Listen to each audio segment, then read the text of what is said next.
मेरे बच्चे, उसके मन में तुम्हें लेकर बहुत से विचार चल रहे हैं।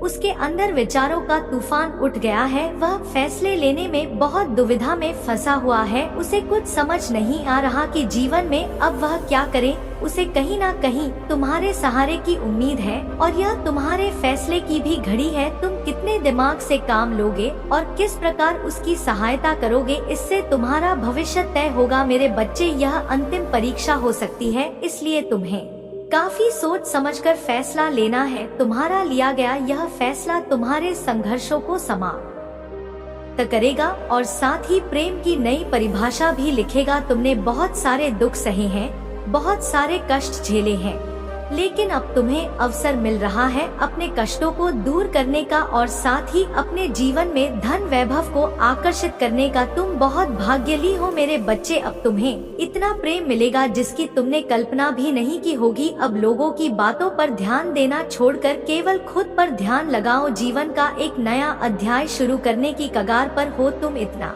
ही नहीं, अब तुम्हारे साथ तुम्हारे परिवार और तुम्हारे साथी को भी बहुत लाभ मिलेगा। तुम्हारे मन में इतनी शांति आएगी जिससे तुम्हारा चेहरा हमेशा तेज से भरा हुआ होगा। तुम्हारा शरीर अब बेहतर आकार में हो जाएगा। तुम्हारे रोम रोम में संतुष्टि की धारा प्रवाहित होगी। मेरे बच्चे, प्रेम के चरण का आगमन होने वाला है। सकारात्मकता तुम्हारे आसपास फैलने लगेगी। अब तुम्हारे जीवन को सबसे बेहतर बनाने का समय आ गया है। चिंता त्याग, अब खुश हो जाओ। मेरा आशीर्वाद तो हमेशा ही तुम्हारे साथ है। मेरे बच्चे, आज मैं तुम्हें बहुत ही महत्वपूर्ण बात बताने आया हूँ।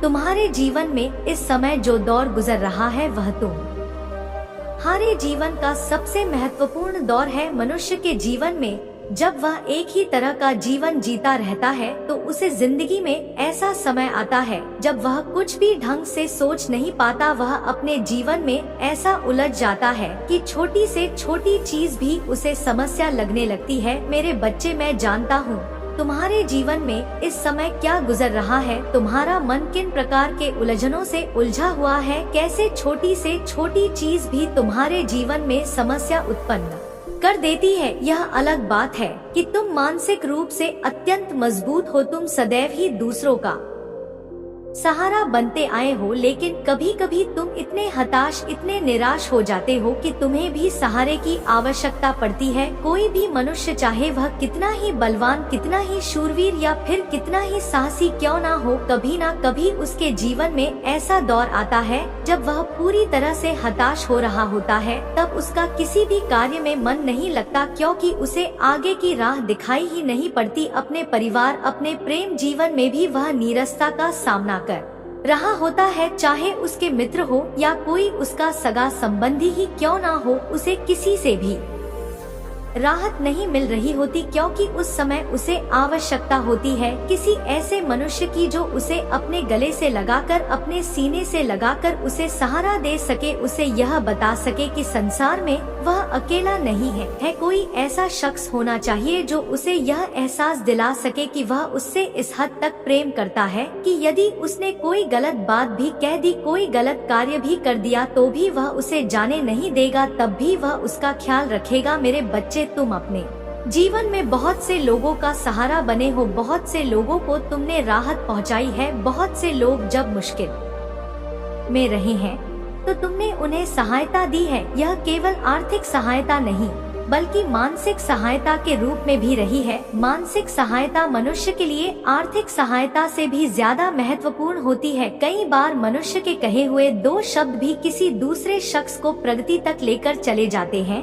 जो कार्य धन नहीं कर पाता, रिश्ते संबंध नाते नहीं कर पाते, जो कार्य भक्ति नहीं कर पाती, वह कार्य मनुष्य के केवल कहे हुए दो शब्द कर जाते हैं। प्रेम और अपंथम से बढ़कर होता है। तुम्हें भी इस समय ऐसे ही सहारे की आवश्यकता है। ऐसा नहीं है कि तुम कमजोर हो, ऐसा भी नहीं है कि तुम में इच्छा नहीं है, और ना ही ऐसा है कि तुम किसी कार्य को करने के योग्य नहीं हो, लेकिन तुम्हारे भीतर जो यह तुलना का भाव उत्पन्न होता है वह उचित नहीं है। हर मनुष्य अपने अपने प्रकार से श्रेष्ठ होता है। मनुष्य सोचता है कि संसार में कुछ भी संपूर्ण नहीं है, इस संसार में कुछ भी श्रेष्ठ नहीं है, लेकिन मेरे बच्चे वह गलत होता है, क्योंकि मैंने इस संसार में सब कुछ सर्वोत्तम बनाया है, श्रेष्ठ बनाया है। प्रकृति अपने नियमों से कभी पीछे नहीं हटती। प्रकृति में जो नियम बना दिए गए हैं वह सर्वदा वही बने रहते हैं। क्या तुमने कभी ऐसा देखा कि यदि जल को ऊपर से छोड़ा जाए तो वह ऊपर ही रह जाए, नीचे ना आए? ऐसा नहीं हो सकता। झरने से बहा हुआ पानी अवश्य ही समुद्र में मिलता है, ना कि बादलों में जाता है। मेरे बच्चे, जिस प्रकार गुरुत्वाकर्षण का नियम कार्य करता है उसी प्रकार प्रकृति के सारे नियम कार्य करते हैं। फिर चाहे वह आकर्षण का ही नियम क्यों ना हो, सारे ही नियम अपने अपने तरह से कार्य करते हैं। एक ऋतु के बाद जो ऋतु निश्चित होती है वही ऋतु उस जगह पर आती है। मेरे बच्चे, ऋतुएं कभी अपना स्वभाव नहीं बदलती। यदि किसी स्थान पर ठंडक के बाद गर्मी के बाद साथ आता है तो सालों साल वहाँ पर ऐसा ही होता है। ऐसा कभी नहीं होता कि ठंडक के बाद सीधे बरसात आ जाए। मेरे बच्चे, ऋतुओं का नियम भी होता है। इस संसार में सब कुछ श्रेष्ठ है, उसी प्रकार से जीव जंतु, अजीव, सूक्ष्म जीव सब कुछ अपने अपने जगह पर श्रेष्ठ है, परंतु हर किसी की महत्वता, हर किसी की वास्तविकता अलग होती है। जिस प्रकार सोने की बाली का कार्य सोने की अंगूठी नहीं कर सकती, जिस प्रकार अंगूठी का कार्य पांव की बिछिया नहीं कर सकती, जिस प्रकार बिछिया का कार्य पांव का पायल नहीं कर सकता, किंतु वह सभी बने तो सोने के ही होते हैं ना, अर्थात तत्व एक ही है, लेकिन उनके कार्य अलग अलग हैं। उसी प्रकार से सभी मनुष्य एक ही तत्व से बने हैं, मेरे ही अंश से उत्पन्न यह सभी जीव जंतु हैं, लेकिन हर किसी का कार्य अलग होता है। गाय का कार्य सिंह नहीं कर सकता, सिंह का कार्य सर्प नहीं कर सकता, उसी प्रकार तुम्हारा कार्य कोई अन्य मनुष्य नहीं कर सकता। तुम्हारे गुण किसी अन्य मनुष्य में विद्यमान नहीं है। तुम्हारा महत्व अलग है, तुम्हारा उद्देश्य अलग है। तुम निरर्थक कभी भी नहीं हो। किसी भी क्षण तुम इस संसार में निरर्थक नहीं रहे हो। किसी भी पल में, किसी भी क्षण में कभी भी तुम्हारे जीवन का उद्देश्य रहित नहीं रहा है। तुम्हारा जीवन सदा उद्देश्य से भरा हुआ है, परंतु यह तुम्हारा कार्य है उस उद्देश्य को भली भांति समझना। जिस क्षण तुम अपने उस उद्देश्य को समझ जाते हो उस क्षण तुम श्रेष्ठ बन जाते हो। फिर अपने कार्यों के द्वारा तुम सर्वश्रेष्ठ बन जाते हो। तुम मेरे ही अंश हो, तुम्हारे भीतर मेरी ही आत्मा, तुम्हारे भीतर जो मेरी आत्मा है, जब तुम उसे श्रेष्ठ बनाते हो तब वह मुझ में परमात्मा में लीन हो जाती है। मेरे बच्चे, तुम गलत नहीं हो, तुम अलग भी नहीं हो, तुम श्रेष्ठ हो। तुमसे ही मैं साकार रूप प्राप्त करता हूँ। तुम जहाँ भी श्रेष्ठता देखते हो मैं वहाँ विद्यमान होता हूँ।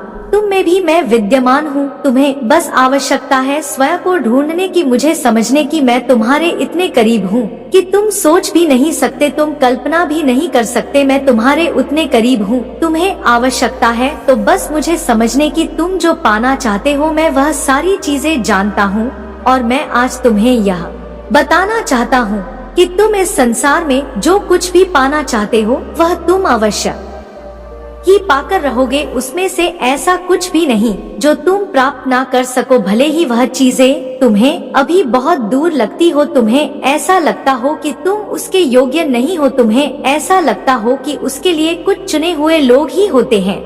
मेरे बच्चे, तुम ही चुने हुए हो। तुम ही वह विलक्षण मनुष्य हो जो इस संसार में सब कुछ प्राप्त कर सकता है। मेरे प्रेम के सबसे बड़े आकांक्षी भी तुम ही हो, और मेरे प्रेम के सबसे बड़े प्राप्तकर्ता भी तुम ही हो। मैं तुम पर वह प्रेम लुटाना चाहता हूँ जो तुम कभी भी नहीं सोच सकते। मैं तुम्हें वह सब कुछ प्रदान करना चाहता जिसकी तुमने कल्पना की है, और कभी कभार जिसकी तुम कल्पना भी नहीं कर सकते। मैं तुम्हें वह सब कुछ देना चाहता हूँ।